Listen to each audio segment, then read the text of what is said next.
ازيكم عاملين ايه؟ وحشتوني جدا، يا رب دايما تكونوا بخير. اهلا بيكم في قناة سيلا بالتركي. النهاردة هنعمل ان شاء الله وصفة من الحلويات. هنعمل كيكة بالشوكولاتة. هعملها سادة. عايزة اقول لكم طبعا انا عارفة اني بغيب عليكم كتير جدا، بس والله غصب عني. ان شاء الله الفترة اللي جاية هنزل لكم وصفات كتير جدا. ومش هغيب عليكم تاني بإذن الله. تابعوني بقى. نعمل الوصفة ونبدأ إن شاء الله في كيكة الشوكولاتة. هجهز هنا بقى الوصفة بتاعتنا. أول حاجة هنا معايا هجيب كوباية ونص من الدقيق زي ما انتم شايفين كده عشان ننخلهم. وهجيب معايا هنا برضو ربع كوباية من الكاكاو، ربع كوباية من البيكنج سوري، ربع كوباية من الكاكاو زي ما انتم شايفين كده. وهجيب بقى ايه فرصة بقى نجيب البيكنج باودر، يعني قد ملعقة كده، ماشي، ملعقة كبيرة. طيب بعد كده دي خلاص كده المواد الجافة. انا هجيب بقى شوية من الملح كده نشوف عشان لو الملح فيه حصى حجر او حاجة ينزل في الملح. بس كده زي ما انتم شايفين بقى. هبتدي بقى انخل كل المواد الجافة. فاصل انا نسيت هنا احط مع المنخل الحاجة وانا بنخلها معلقة كبيرة من النشا زي ما احنا شايفين كده. سواء النشا مش محتاج ان احنا ننخله. هجيب بقى هنا الفانيليا واحطها. حاسه الكيس الصغير ده مش بيعمل حاجه، فانا جايبه هنا شويه من اللي هي المركزه دي اضيفها هنا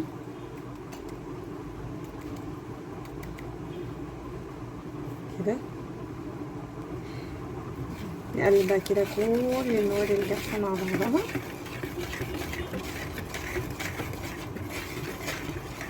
عايزه اقول لكم الفتره الجايه برضو هعمل لكم وصفات حلوه قوي للرجيم والدايت، بما ان انا في الفتره دي بعمل حاجات عن الرجيم والدايت. يعني مش رجيم، يعني اكل صحي ويكون طعمه حلو في نفس الوقت، ماشي. نجيب بقى هنا بيضه. نبتدي بقى نحط المواد الجافه. نحط بيضه هنا. هضيف هنا شويه من يعني نقطه من الخل كده. المفروض بقى الوصفه دي يكون فيها بسم الله الرحمن الرحيم، يكون فيها قهوه، بس انا ما لقيتش عندي قهوه فمش هعرف اضيف قهوه.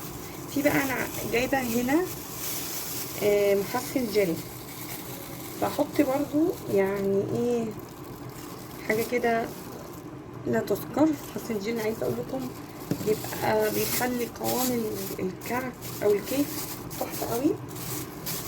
فاضل باقي كده. هجيب بقى الزيت وارجع لكم تاني عشان نسيت افضي. وادي ربع الكوبايه بتاعت الزيت هضيفها. هجيب بقى الميه، المفروض يبقى فيه ميه دافيه. هجيب ربع كوبايه من الميه الدافيه، وعفوا نص كوبايه من الميه الدافيه ونص كوبايه من الحليب. هدفيهم على النار واجي لكم على طول. ادي جبت كده نص كوبايه من الميه الدافيه. هجيب بقى الحليب، وادي نص كوبايه من الحليب الدافي. بس كده نعمل بقى ميكس كده مع بعضه.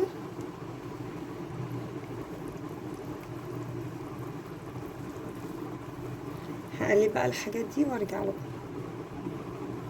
بص بقى الخليط عامل ازاي. المفروض يكون سايل. هضيف نص كوبايه من الميه كمان، لان الخليط المفروض يكون سايل عن كده. نص كوبايه من الميه الدافيه، لان ده كده تقيل عامل زي الخليط بتاع البراونيز، وكده مش وحش يعني، هو حلو. انا هبتدي هفضل اقلب كده لحد ما الميه على النار تدفى.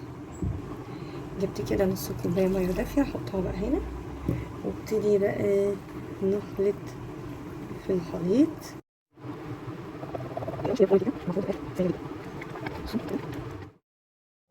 غيرت اتجاه الكاميرا. القوام بتاعها عامل ازاي. بس كده بقى نحطها. خلاص كده خلصنا. نحطها بقى ايه في الفرن. كل واحد طبعا زي ما بقولكم كل مره على حسب نوع الفرن بتاعه. ممكن في ناس تاخد نص ساعه، في ناس بتاخد ساعه الا تلت. كل واحد عارف طريقه الفرن بتاعه، طريقه السوا بتاع الكيك بتاعه. الطريقه كلها في اي مكان واحده. خلاص. ده الكيك ده لانه سايل شويه، فاعتقد ان هو هياخد اكتر من نص ساعه، يعني نص ساعه و10 دقايق كمان عليه. خلاص. احطها بقى في الفرن وارجع لكم تاني بعد ما نخلص. بصوا بقى انا بصور ونسيت اضيف اقول لكم على مقاس الصينيه، وقلت لكم هنحط الخليط في الفرن وارجع لكم تاني، ونسيت اضيفها اصلا في الصينيه. طيب المهم هنا دي مقاس 23، اللي هو مقاس 23. خلاص. هضيف هنا بقى الكيك. لحظه واحده. هضيف، عايزه اول حاجه اعملها شويه من الزيت. خلاص. اوزعهم كده. مش لاقيه الفرشه الصراحه، المفروض اعملها فرشه اي حاجه. المهم نوزع كده الزيت في الصينيه كلها. خلاص. نضيف بقى الخليط في الفرن في الصينيه كده، وبعدين في الفرن وارجع لكم تاني. خلاص. وبس كده ده شكلها بعد ما خرج من الفرن. بص عايزه اقول لكم طريه، مش محتاجه ان انا اغرز حتى العود الخشبي فيها. انا سيبها تبرد شويه وبعدين اقطعها معاكم.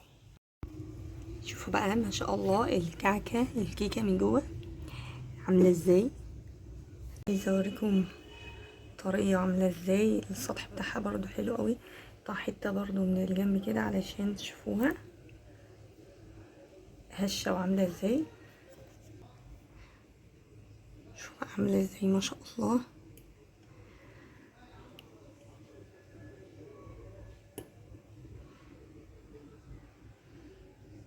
الكيك اسفنجي جدا وطري. عايزه اقول لكم تحفه. ممكن يعني سوري الكاميرا بتروح تيجي. مش مستاهله ان انا ممكن يعني ممكن اسقيها حليب او كده. الصون اتفتحت شويه بس سخنه. ممكن نحط نسقيها حليب او بالكاكاو او لا عادي. ما شاء الله جميله جدا طريه. اتمنى تجربوها. قولوا لي رايكم في التعليقات. ان شاء الله الفتره الجايه هنزل لكم وصفات حلوه جدا. وتابعوني. يلا اشوفكم على خير في وصفه جديده. سلام.